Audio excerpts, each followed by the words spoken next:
بے شک انسان پر زمانے میں ایک ایسا وقت بھی آ چکا ہے کہ وہ کوئی قابل ذکر چیز نہ تھا. ہم نے انسان کو ملے جلے نطفے سے پیدا کیا تاکہ اسے آزمائیں، تو ہم نے اس کو سنتا دیکھتا بنایا.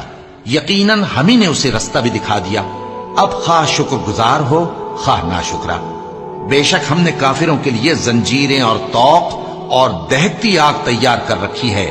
جو نیکوکار ہیں وہ ایسی شراب پیئیں گے جس میں کافور کی آمیزش ہوگی. یہ ایک چشمہ ہے جس میں سے اللہ کے بندے پیئیں گے اور اس میں سے چھوٹی چھوٹی نہریں نکال لیں گے. یہ لوگ نظریں پوری کرتے ہیں اور اس دن سے جس کی سختی پھیل رہی ہوگی خوف رکھتے ہیں، اور باوجود کہ ان کو خود کھانے کی چاہت ہوتی ہے مگر فقیروں اور یتیموں اور قیدیوں کو کھلاتے ہیں، اور کہتے ہیں کہ ہم تم کو محض اللہ کی خوشنودی کے لیے کھلاتے ہیں، نہ تم سے بدلہ چاہتے ہیں اور نہ شکر گزاری.